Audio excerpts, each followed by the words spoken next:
Welcome to Tilly's Trans Tuesdays. This week things are gonna get uncomfortable. Literally, strap in. Aha! It is to laugh because we are talking about tucking and binding. Cis folks, this one includes activities you can do right in your own home.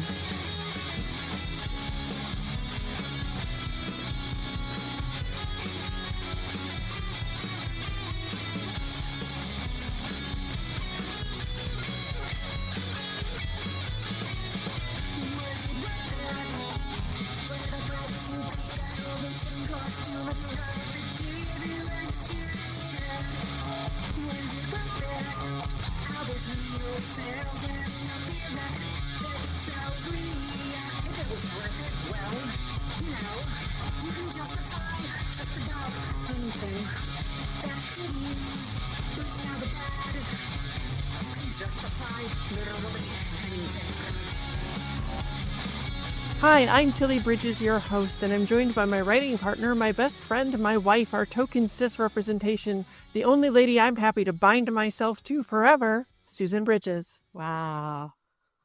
It was a bit of a stretch, that one. Hello. Our guest this week is Liam Coballes, a queer Filipino trans man that works as a localization producer and comic creator. With his background in traditional animation, he moved out to Los Angeles to tell trans, queer, and Asian American stories. When he's not working, he spends his time with his loving partner and 3 cats. Welcome, Liam. Hey, happy to be here. It's great to have you. And okay, I wanted to ask, first of all, for folks who don't know, if you wanted to explain exactly what a localization producer is and all of what's involved with that. Yeah, of course. So localization producers, basically, I assist in translating and dubbing foreign content into English. So things like Squid Games, anime, from feature to series, we kind of collaborate with the original creators in making sure that everything is properly translated and meanings between different places are sort of contained still. I imagine that would be really difficult because of the cultural context, even not just outside of the different words translating, but different things mean different things in different cultures and parts of the world. So that must be a really tough job. It's a very much collaborative job. I'm Yeah. very thankful to be working with like a really wonderful team of various writers, various actors, various engineers. I think I'm very fortunate to have landed in this position because not only am I learning things about various cultures, but also being able to talk with different people and how they ended up in localization. It's a very niche profession, but I wouldn't have it any other way, to be honest. That's really cool. 'Cause yeah, I mean it's so interesting, I think, a lot of times culturally, but also artistically, to see the different art, the different cultures from around the world make. And we need more of that. And to really understand it, it can help understand each other so much better. So it's really cool. That sounds like a really fascinating job. Yeah, yeah. Okay, so for you, what has been the best thing about transitioning? Hmm. I think for me, it's definitely something that has allowed me to self-reflect a lot. I feel like when I realized I was trans, I really broke down sort of what it means to be trans and kind of understanding to me what does transness look like? Yeah. Because I mean, there are various like at the time, I think when I realized I was trans back in 2016, 2015, so nearly 20 years ago. Not 20 years ago, I'm sorry, 10 years ago. That's okay. Math is hard. I get I realized I was like, wait, I wasn't 5 when I realized I was trans. I was like, it. but yeah, it's sort of that thing where I saw various stories during Tumblr when Tumblr was very big in like understanding transness, sort of just the thing of, oh, to be trans, you have to feel gender dysphoria. You have to feel like you don't belong anywhere. You have to feel like you have to hide yourself and become someone else. And at the time, I feel like I did fall into a lot of those stereotypical trans feelings. And not to say that this isn't invalidating other folks' experience, but for me, I kind of felt like I had to be those things to feel at one with myself. And it wasn't until later on in my transition I realized, oh, I don't need to like tick every theoretical box. It's sort of Right. what makes me feel comfortable with myself and Yeah. my expression of myself. Yeah, there's a lot of that out there, I think, especially, we've talked about that on this show in the past, on the episode about transmedicalism and things like that, where a lot of folks feel there's maybe only one right way to transition, or you have to do X, Y, and Z to consider yourself trans or whatever. And it's easy to fall into that at the beginning, especially when you don't really know. So it's the process, I think, for all of us that we learn and figure that out as we go, that we don't have to fit any of those things. We can just be whatever is right for us, do whatever's right for us, and be whoever we really are. So I'm glad that you got there. Yeah, and it's definitely one of those things that even now I still find myself still exploring. And I think that's the uniqueness about transitioning is that for me, I don't know about you, it sort of never stops, Yeah. really. You're Yeah. just always finding new things about yourself and sort of what you feel about yourself. Yeah. I mean, has it helped you also? Like for me, it did this, but it helped me learn more about myself even outside of my transness. I understand myself as a whole person so much better because of figuring out that I was trans. Yeah, yeah, no, I agree. I feel like there are definitely some things that I sort of played into like breaking the binary of like, Yeah. oh, I do like these things, but not just because I identify as a guy, but because I just think they're cool. Like Right. the stereotype of like, oh, boys like cars. I do not care for cars. They all look the same. They all have four wheels in theory, and like they make loud noises and they get you from point A to point B. It's all true. I I sort of like I don't even know if this is like a mass thing necessarily, but I found I was really drawn to like rocks. I just like rocks. I think they're cool. I think they're neat. Rocks are cool. Like I wouldn't say I know like all the gemstones or all the different types, but I'm just like these are cool. I like the shapes, I like the colors, and it was sort of those things of like, oh, that's a weird trait to have. And I guess it's sort of like, oh, I don't know if people will clock me as trans if I was like, oh, I like rocks. But I think that's more of like, oh, you're kind of a nerd because you like rocks. It would be pretty great though, if that was the way. Like, do you like rocks? You're trans. But I think another thing would definitely be comics. Like obviously comics is a Yeah. very mass centric field, and I sort of have like a weird like love-hate relationship with it because most of my love comes from manga, which is a Japanese Yeah, yeah. comic book form. But the Western comic book form, like with Marvel and DC, it weirdly is very like toxic in the sense of like if you're not a cis male, it's kind of closed off at the types of communities you can enter. At least when I was in high school, I feel like now it's more open, it's more accessible. Yeah, yeah. And it wasn't until I was older hearing like, oh, there are like queer comic artists or like femme comic artists. I was like, oh, so there is a place that I can belong. And it doesn't have to be like the superhero heavy action sort of stuff. It could be more slice of life. It could be more comedic. It could be sports driven. There's like a whole different world that I didn't really see as much, but now I'm starting to see a lot of it. And I think it's really cool to also now be in a place where I do have the capability of like drawing and writing these stories myself.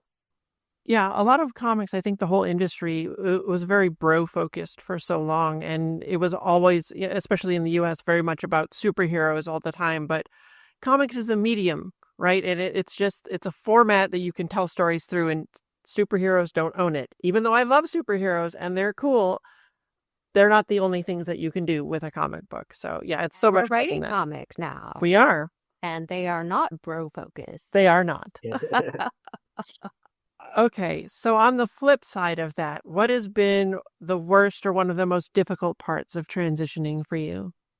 I would have to say at the very beginning, it was sort of hard to kind of be vulnerable in the sense of like telling others, because obviously that's always the biggest thing is like telling other people how you feel, especially your loved ones, because at the time Yeah. there was less acceptance or at least less understanding.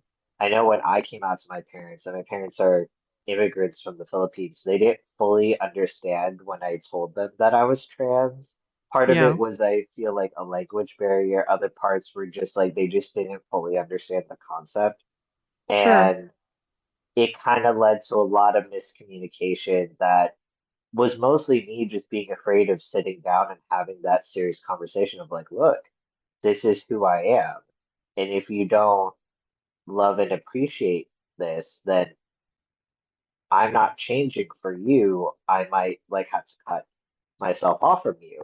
And this is Yeah, like something I had to like bootstrap myself into thinking like I might not have a family at the age of 17. And it's yeah, like thankfully I feel like more kids now can be more open and have at least like the necessary tools to have a very accepting support group in case something like this happens. Even with the current political climate we're in now, I still find folks being very reaching out and heavy on community, which I think is like very important. yeah, it is. But yeah, I think it was sort of that initial fear of like there is that thing of you could lose everything and Right. it will hurt. It will definitely hurt.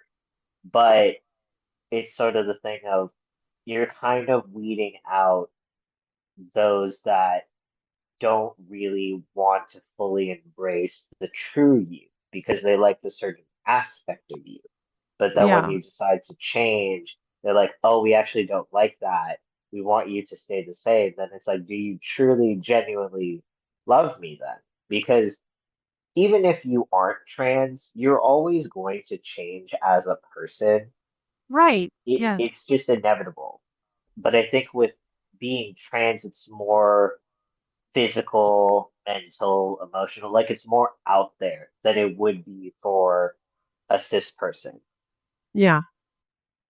So I would say like even when I think about it, I still find myself tearing up of like, yeah, that was a really rough time.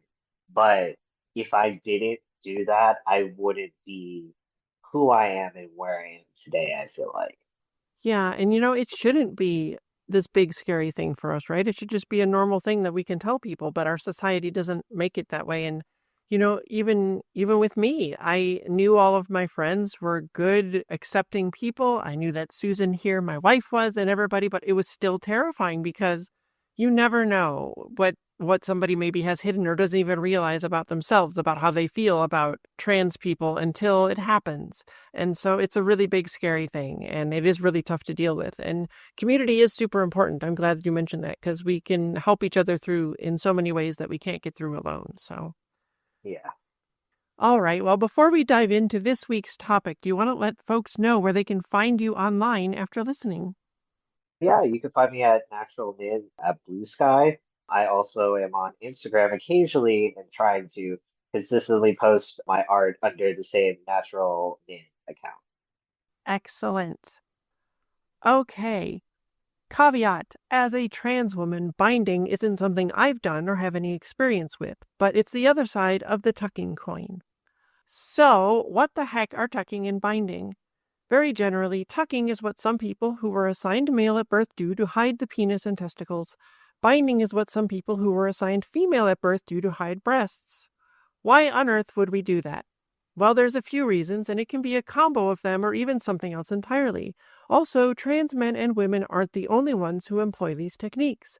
Many non binary, agender, and gender fluid people also do it. One of the big reasons for those of us who have it is gender dysphoria, which we discussed in episode 59 of this show. If a trans woman's secondary sex characteristics make her dysphoria worse, she might want to hide them just so she doesn't have to see them and be reminded. Hiding the penis and testicles provides for a more typically cis feminine appearance. Even if a trans woman wants bottom surgery to alleviate this issue, the wait is often years long. Tucking may help in the meantime. Also, maybe you've never considered this, but women's clothes are exclusively designed for cis women, which means there's not room in the crotch for stuff, which means when wearing women's clothes, those of us assigned male at birth are faced with some problems. It can be really uncomfortable or even downright painful.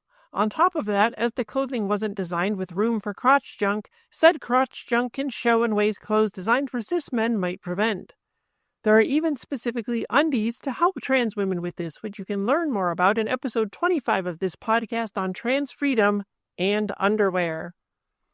And let me just make it clear that if a trans lady wants to show that area off, that's her business. How many cis men wear pants that are too tight for exactly the same reason? If they get to do it, so do trans women. And this isn't the only thing some cis people do that they have no problem with, but throw a fit when trans people do it too. Check out Cis People Get Gender Affirming Healthcare Too in episode 22. But even if a trans woman doesn't want to talk, it can also be an issue of safety. And I suspect you can imagine the added danger we'd open ourselves up to in public by being a woman who had visible crotch junk in her pants. It's a big flashing neon "I'm trans" sign. Now, I'm not ashamed of being trans. I love being trans and I don't hide it. I'll probably never really be able to pass for a cis woman anyway, which is an entirely different and complicated issue that you can learn about in episode 34 on misgendering and passing. But considering the epidemic of violence against trans people, especially us trans women, anything that can minimize that is a good thing. So tucking is also very much a safety issue. And for more on so many of the hurdles we jump through just to not be harassed or assaulted, listen to episode 74 on Boymode and Girlmode. We shouldn't have to do those things just to make ignorant, violent cis people leave us alone. But this is the terrible society we live in. Okay, Liam, so I wanted to ask, what has your experience with binding been? Did you do it? I did. And I will say I did it both the safe way and the not safe way. Yeah, I think a lot of people honestly would actually know of Binding from Mulan because of how yeah, Mulan had to sneak into the army to pretend to be a boy. She had to essentially use medical tape, which in history it has been done, but obviously it's highly not recommended as there's a lot yeah, of issues with breathing, possibility of like damaging your rib cage. It's yeah, not yeah, the safest thing to do, but a lot of people tend to do it because it is, at the time, cost effective and yeah, it's easy to kind of like that of like, oh, of course someone needs medical bandages because you never know what's going to happen. right. I definitely tested it out in high school and nearly passed out a handful of times. Oh no. Yeah, it again is something that there was not a lot of awareness, especially for Yeah, someone at my age. So sure. I just thought of like, oh, this is just how it has to be. And obviously, when I got a little older, I was like, oh, I should probably not do this for the rest of my life. So I ended up getting a binder from a company, I believe the name is G2, oh God, GC2B, where they also sell binders, and a lot of places where you could buy binders from, they do have like a discreet packaging for Yeah, safety. But I believe at the time what I ended up doing is I had a friend who I asked, can I have this mailed to your place and then you could bring it to school? And they did that.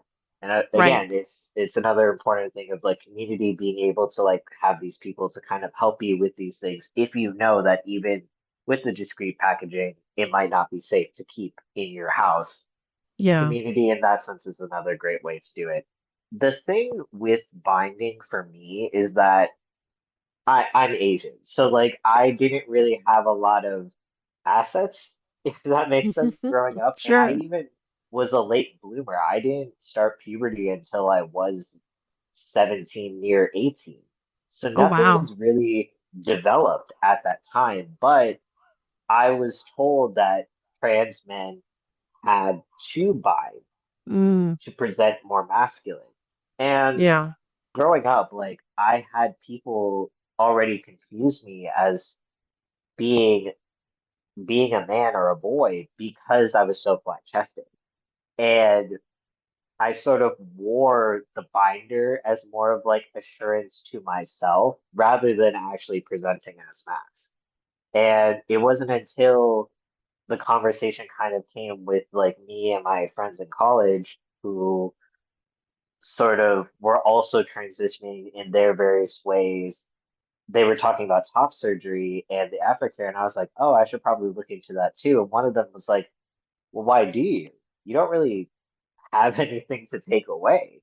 And it wouldn't make sense to throw all this money on something that isn't necessarily, not to say it's not going to do anything, but I personally had never really felt discomfort with my body in that sense. I never had Yeah. body dysphoria.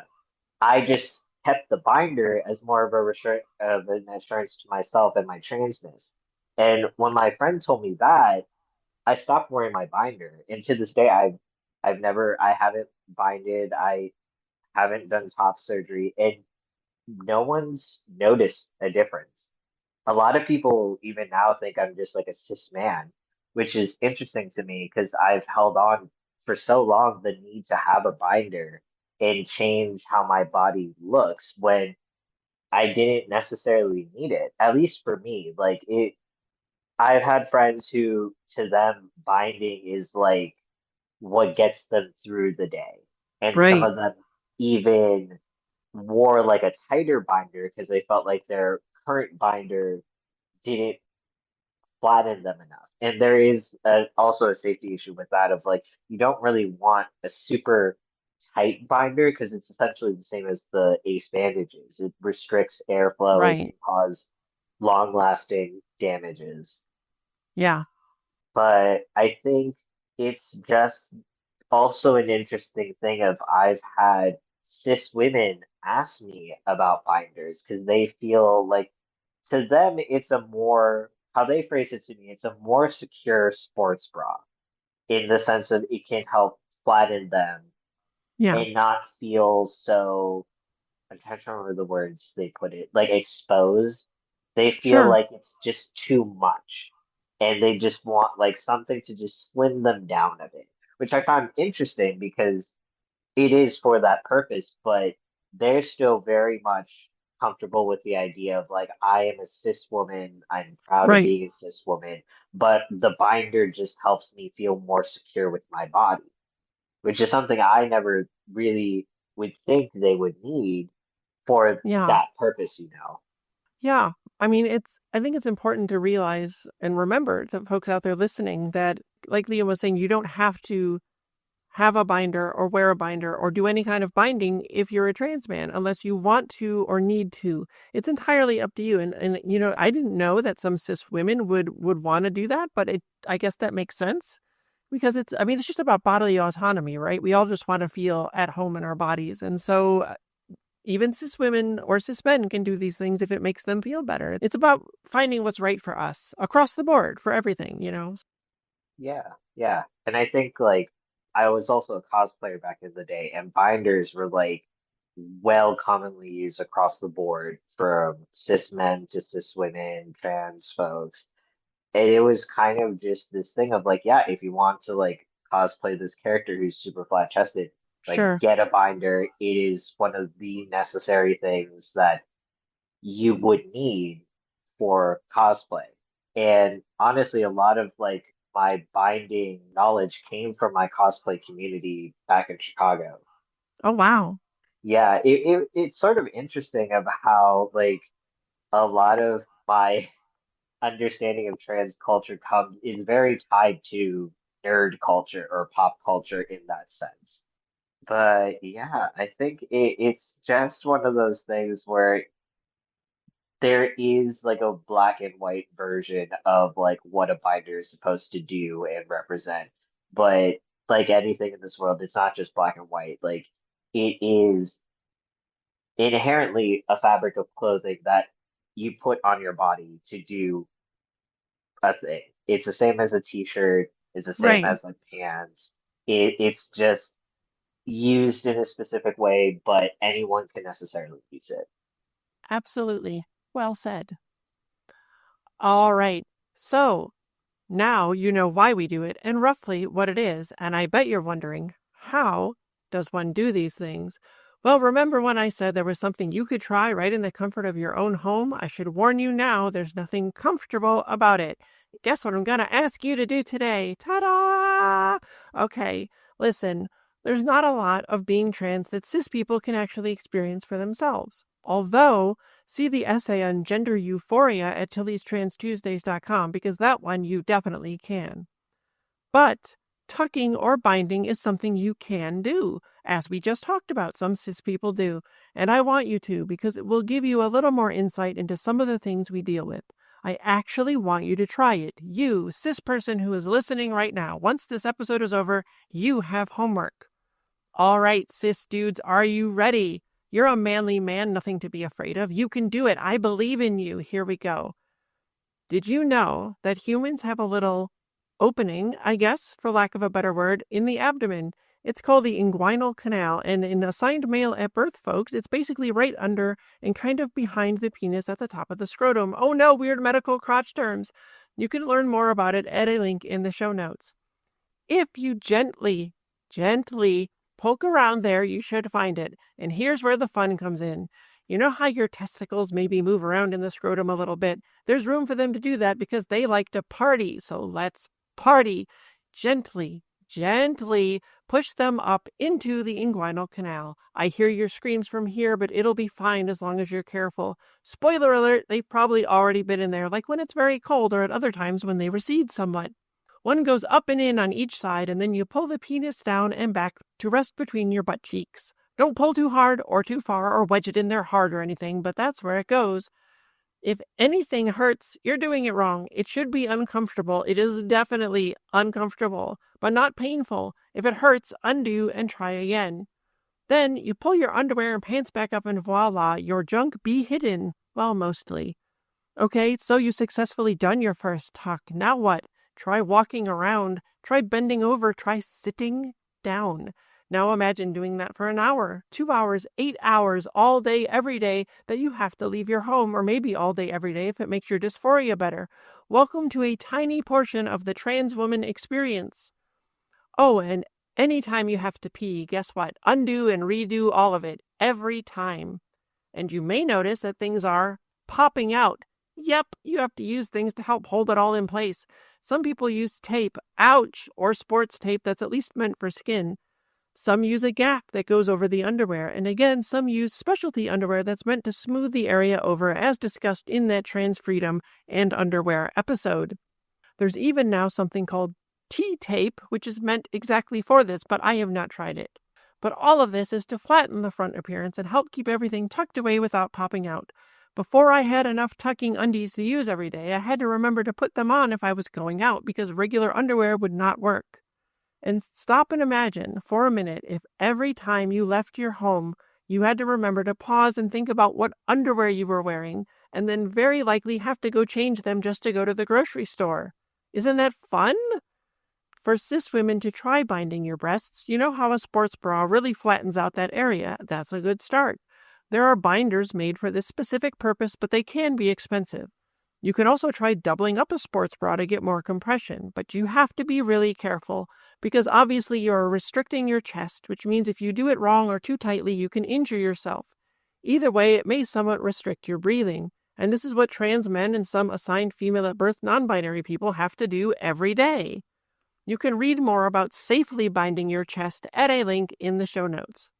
Okay, so Liam, on the times when you did bind your chest, what was that like for you? Like, how uncomfortable was it? How did it make breathing? And do you have any tips for folks that might be trying it for the first time? At first, I wasn't sure what size to do, so I Yeah, went with the option of getting like something that would definitely fit snug. And I think the first one I bought was a little too snug. yeah, I would wear these at school, so I would also have like a backpack full of textbooks. I'd be running back and forth to my classes because of the 5 minute grace period they give you to like go from class to class. yeah. And there were definitely days where I was out of breath just walking through the halls Wow. because it was binders aren't necessarily meant for high activity like a sports bra Right. would do, like you mentioned earlier, Yeah. because it's supposed to be more secure, not like to make it snug. It's supposed to like flatten everything. So definitely when I say if you're binding for the first time, I would try to do like a test period of like maybe do a leisurely walk for like 2 hours, see if it kind of fits. If it's definitely already the moment you put it on, like you're already feeling like you're holding your breath, that's too tight. It's Yeah. not supposed to feel like you are restricting your breathing like that. It's supposed to just lay snug, just holding everything back just a little bit to secure. And like I said earlier, like just take a leisurely walk, try to test it out. If you feel comfortable with that, you can wear it for longer. I've just been told never keep it on for more than 8 hours. 12 is probably the max you want to do, but then anything over is too much. It's going to be really hard for your breathing. Definitely do not fall asleep with them. I have done that once and it was very bad. It was Oh very hard no. to wake up in the morning. You feel very winded essentially Yeah. if you do that. Because when you're asleep, you can't really control your breathing. You're kind of on autopilot. So if you're kind of forcing your autopilot state to just be in that restricted pressure at all times, it's just not going to be good. You're not going to have a fun time. Other pointers I guess I could think of when I was binding would definitely be try to avoid getting it wet because it's similar to like when you get your pants wet, like that denim and Yeah. heavy weight, that's going to essentially do the same thing to your binder. There are now binders that are meant for swimming, Oh which wow. you could, yeah, you can easily find. They're definitely more expensive because they're made of a different material and Sure. mostly for the purpose of swimming. But those are now available, which I think is really cool because I definitely did not have that before when I was in high school. Yeah. And I would also say, and I know this is tough because summer is when you really kind of feel like you need to wear it because you don't have as many layers to kind Sure. of cover your body and like make you, I guess how my friends put it, like have no form. Like, you have those like oversized baggy clothes to just make you Yeah, look like yeah. a blob. It's hard to do that in Yep. the summer. And obviously, when you're binding, that can be a health hazard as well. So even if it's hot, I would try to avoid binding those long hours. I would say at max maybe do 4 or 6. It depends on how hot it is, obviously. If it's like a nice 70, probably fine. If it's hitting like the 80s or 90s, I would definitely highly recommend to not bind a full day. Even a half day is probably a little too much, but it depends on how much you're going to be out and about. Yeah. Because you could Yeah, we definitely do lose a easily get lot a of heat stroke. we get a lot of air, I guess, like cooling through the chest area. And so the more covered up that is too, you're going to overheat in addition to Yeah, not being able to breathe a lot. So, yeah, that's great yeah. advice. Yeah, I'm trying to think of anything else, but those are the big ones that I would say for someone starting out to just like keep in mind. And then just again, don't like try to get something that is definitely snug but not tight. That is like the biggest thing I can probably say to anyone that's finding for the first time or trying to figure it out is never tight, just snug. Excellent. Yeah, tucking and binding are both really important for a lot of people, but they can be dangerous if you're not careful. So, whatever you're trying out there, folks, go slow and be careful. I also want to mention that there is a flip side to this because before hormone replacement therapy made my breasts grow, I wore silicone breast forms in my bra. Why? Well, a couple reasons. One, it lessened my dysphoria a lot. It made me look and more importantly feel like the real me. But second, I've talked about how buying an entire new wardrobe is expensive. So you can check out the privilege, time, and money topic in episode 32 for more on that. So if I bought women's clothes that would only fit me when I had no breasts to speak of, they might not fit me anymore when that changed, and I just cannot afford to replace every item of clothing I own twice, much less the once that I already had to. And that meant that grabbing a $30 pair of fake boobs to drop in my bra was the most economical solution to helping me get clothes that would hopefully fit me for a while. Even though we all know women's clothes don't last that long, see episode 15 on heavily gendered clothes and trans people for more. I stopped using those breast forms about 6 months into medical transition because I didn't need them anymore, which made me incredibly happy, but I'm so glad that they were there for me early on because they really helped. And for those who are assigned female at birth, the corollary to breast forms is what's called a soft pack, a soft silicone penis and testicles can be situated in the underwear, and they do it for all the exact same reasons. Do you have any experience with packers, Liam? How do you feel about them? Do you have thoughts? I did get a packer once because it was again one of those things when I was early transitioning. It's Sure. like, oh, you have to have a packer. Right. It to me didn't really do much, if that made sense. Sure. For a while, I was like, wow, this is really cool. But it kind of just felt uncomfortable to me because I was so aware of something down there that I wasn't Yeah. before. And I was like, Right. wow, is this what it's like every day to just have something in between there? And I've talked to cis male friends of mine, they're like, yep, it's just like that. And I was like, wow, this is not it for me personally.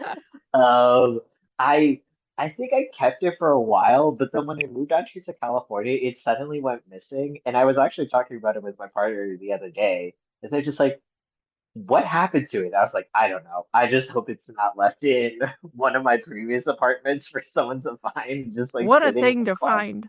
Yeah. Yeah, but I have some friends who do use Packers, and to them, it is just an abundance of gender euphoria. Some Yeah. Packers are built to be also like STPs, which is essentially a stand to pee cup Sure. that allows you to go as if you are standing up. And then there are other ones where you could also use it for sex as well. But again, it's sort of to your preference. The soft packing, as you mentioned, is more just for that comfort and that feeling of having a penis. Right. And I guess for me, it's sort of that thing of for me identifying as a trans man, I don't feel like you necessarily need it. I feel like Sure. for me, the hormone therapy, I do in a way have one. It's just not the stereotypical one that I think a lot of people grow up with a lot. Sure. Yeah, and for all of this, it's important again to remember that you don't need to do any of this to be a trans woman or a trans man or any flavor of non-binary. It's all about just what makes you feel better and what's right for you. Now, are there negative long-term effects of tucking or binding? There is suspicion that routine tucking could lead to infertility, but there's no hard data. Folks who use binders regularly may end up with back issues. Would it surprise you to learn that nobody really knows because we're not considered important enough for these things to be studied? Hell, almost all of HRT exists because the drugs were developed for other reasons for cis people and then also had applications for trans people. And also, there's like so few trans people. It's just that we're not profitable enough to them. Exactly. Yeah. And hear from other people, everyone's being trans now to make money for the medical. Like, and it's like, really? No. Really? Yeah. That's just That's silly. insane. They're silly. We're not serious people. Well, thank you for being here, Liam. Yeah, of course. Thank you for having me. If anyone out there in the medical community would like to start specifically studying how these things affect trans folks, or possibly even develop medications actually intended for us first and foremost, that'd be super. But until then, we'll keep tucking and binding and doing the best we can with what we have, because it's so much better than the alternative. Anything we can do to get to a truer us. Tilly Bridges, end transmission. Tilly's Trans Tuesdays is hosted by Tilly Bridges and Susan Bridges, with audio editing and sound mixing by Jillian Morgan. The written essay version of this week's topic and all past topics is available at tilliestranstuesdays.com. Special thanks to Daisy and Jane for the use of Sorry Not Sorry as our show's theme music. Please stop by and show your support at daisyandjane.bandcamp.com and soundcloud.com/daisyandjane. You can find me at Tilly Bridges on Blue Sky and on Mastodon at Tilly Bridges at mastodon.social, and you can find Susan on those at Susan L. Bridges. You can find Jillian at Audio Jillian on Blue Sky. You can join the Tillyverse Discord server by following the link at the very bottom of tilliestranstuesdays.com. We hold regular watch parties for the Matrix films and other trans movies where I do a live Q&A, and it's blossomed into a wonderfully supportive, compassionate, kind community of friends. We'd love to have you join us.